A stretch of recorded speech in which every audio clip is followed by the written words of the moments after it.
Je suis très impressionnée d'être là. C'est déjà un choix courageux pour moi. Ça me sort de mon congé maternité. Puis le grand écart n'est pas toujours évident. Pour les femmes qui sont là, vous savez, comme les hormones nous travaillent quand on est en plein allaitement. Mais je vais essayer de mettre ça de côté pour vous témoigner ce matin de ce qui m'a amené à faire ce parcours. Alors, ce parcours peut-être courageux, mais peut-être pour moi qui était finalement le seul possible. Les éléments extérieurs.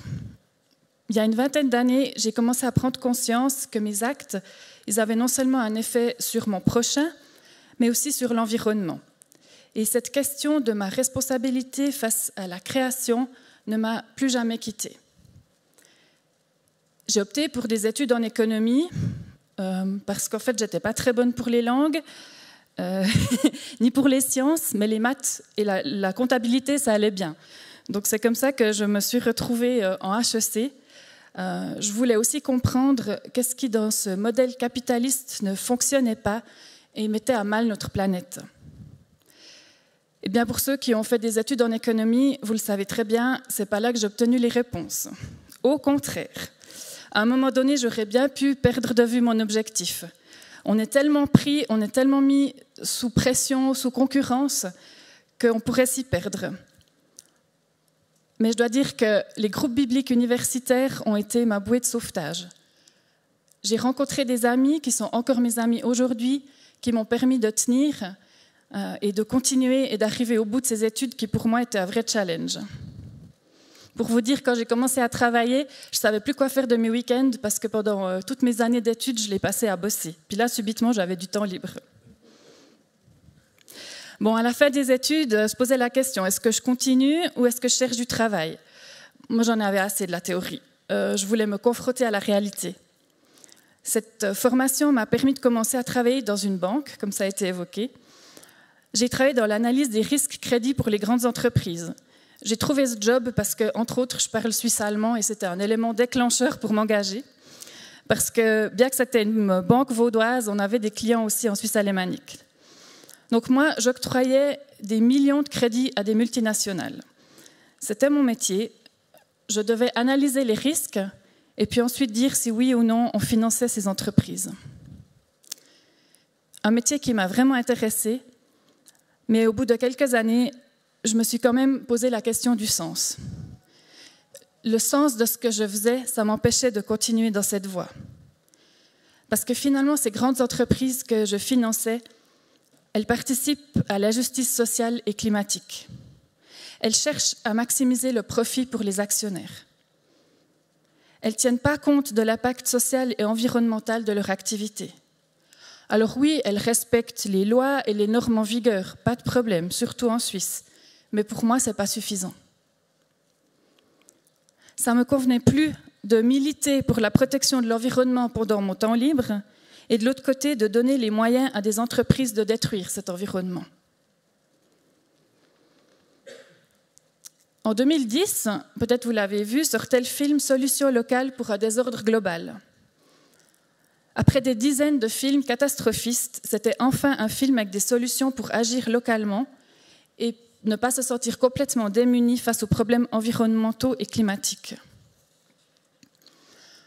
Quand j'ai dû écrire ce texte, je me suis dit, mais finalement, c'est quoi qui a fait que j'ai changé? Qu'est-ce qui m'a remis un peu dans mon but, dans mon objectif? Et je pense que ce film m'a vraiment permis de prendre conscience que oui, moi aussi je voulais agir, et pas juste pendant mon temps libre, mais vraiment les 42 heures que je passe au travail, voire plus.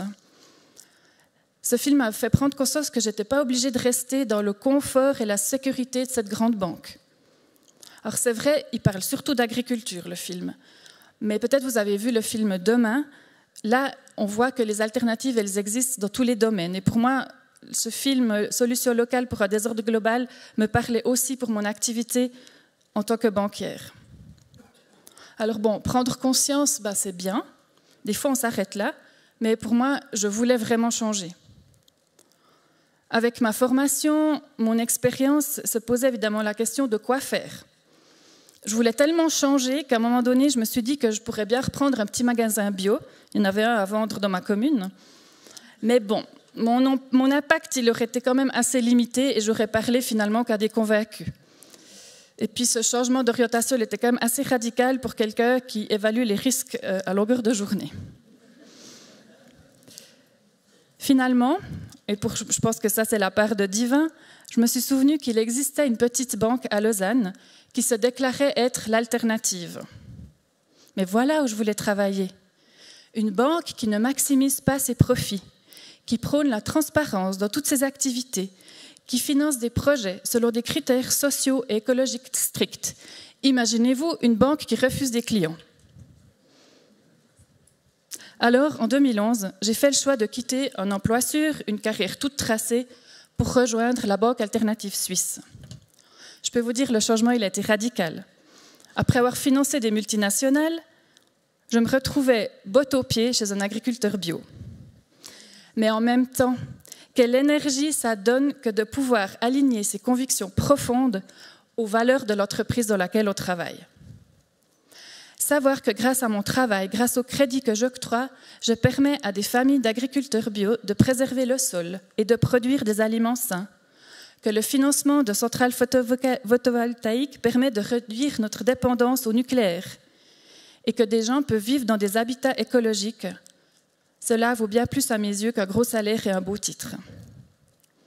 Je me suis fortement engagée dans ce travail avec toute l'énergie que j'avais. Et après quelques années, on m'a confié la responsabilité de la représentation à Lausanne. Et on m'a aussi demandé si je voulais entrer au conseil d'administration pour représenter les employés. Ce que j'ai fait maintenant pendant 6 ans.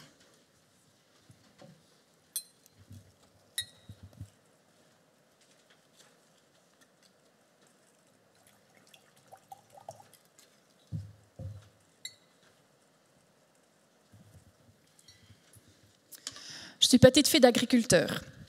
Cette question d'alimentation et de production me touche particulièrement. C'est sûrement aussi pour ça que le film de Colin Serrault a eu un tel effet sur moi. À l'époque, j'étais sans enfant et je voulais engager mon temps libre pour faire du bénévolat et pas juste des loisirs. C'est pour ça que j'ai choisi de m'engager auprès de la Fédération romande des consommateurs et dont je suis devenue la vice-présidente. Parce que pour moi, chaque achat que nous faisons est comme un vote. Nous disons à l'entreprise « j'aime ton produit ». J'aime ton produit et cela implique qu'on accepte la manière dont il est fabriqué. Son impact sur l'environnement, la manière dont les salariés sont traités, rémunérés, l'utilisation des ressources, le transport, la production de déchets, bref, le tout. Je pourrais vous citer l'exemple des fraises qui défraient la chronique chaque fois en février, mais c'est valable pour tous les produits. En m'engageant à la FRC, je peux d'une part informer le consommateur pour qu'il ait ce dont il a besoin pour faire le bon choix, mais aussi m'impliquer pour que les producteurs changent leurs pratiques et que les politiques adaptent les lois. Oui, la politique. Quand on commence à réfléchir à son impact, son empreinte écologique, le footprint, vous savez, combien de planètes il faudrait si tout le monde consommait comme moi. En Suisse, on n'est pas terrible, mais il y a pire, mais il y a mieux. Quand on commence à mesurer cet impact, bien, on se rend compte qu'il y a une part incompressible. Moi, j'ai choisi de changer mon alimentation, manger plutôt du bio et du local, mon mode de transport, j'ai troqué la voiture contre le train et le vélo, j'ai la chance d'habiter une maison écologique. À la fin, il reste la part qui revient au système dans lequel nous vivons, finalement les infrastructures. Et cette part, il est absolument impossible de la réduire individuellement. J'ai fait ce constat, soit on accepte, soit on fait le choix de se lancer en politique pour changer le système. Et c'est ce que mon mari et moi avons fait en arrivant dans notre nouvelle commune de domicile. Il n'y avait pas de groupe vert, alors nous l'avons créé. Nous avons choisi de nous exposer publiquement pour défendre la création. En 10 ans, nous avons rallié 10% de la population et avons ainsi aujourd'hui 5 élus au législatif et 1 à l'exécutif. Petit à petit, nous rendons notre commune moins polluante, plus agréable à vivre et plus résiliente. Je vois qu'il me reste 2 minutes pour faire ma conclusion sur finalement comment je vis ces choix aujourd'hui. Longtemps, je me suis sentie assez seule si je devais me décrire comme chrétienne écolo. Il me semblait que les églises, elles étaient surtout focalisées sur l'humain, sans forcément se préoccuper de l'environnement dans lequel nous vivons. Mais pour moi, aimer son prochain, ça veut aussi dire protéger ses conditions de vie. Et ça commence ici, par la prise de conscience de la conséquence de nos actes.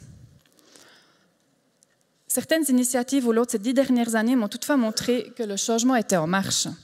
Je pense par exemple à l'association Arocha, dont Steve Tanner vous parlera plus en détail tout à l'heure, ou encore à l'encyclique Laudato Si du pape François. Je peux vous dire que dans ma petite commune conservatrice à majorité catholique, j'ai vu l'impact de cette encyclique. Et puis je m'engage aussi à Paix pour le prochain. Je suis entrée dans leur conseil de fondation il y a 2 ans. Et Paix pour le prochain milite fortement pour l'initiative des multinationales responsables. Pour moi, ça démontre que le mouvement il est plus vaste, que les entreprises doivent prendre leurs responsabilités. Et je suis très heureuse que les églises s'engagent pour cette initiative. Et pour conclure, même si je ne m'appelle pas Greta, je voudrais vous faire un appel. C'est vrai, ce mouvement des jeunes pour le climat, il m'a redonné de l'espoir. Voir qu'une génération qu'on dit plus intéressée par les selfies et les likes se mobilise et descend dans la rue, ça me motive à continuer. Ça me tire les larmes, ça me fait la chair de poule de voir tous ces jeunes qui persévèrent. Et puis ça me donne vraiment le courage de persévérer dans ma lutte pour un monde plus juste. Alors je voudrais conclure avec une question. Est-ce que vous ferez un choix courageux? Est-ce que demain, vous serez avec moi dans les rues de nos villes pour militer avec ces jeunes, pour leur dire « allez-y, continuez », parce que c'est de votre avenir dont il est question. Merci pour votre attention.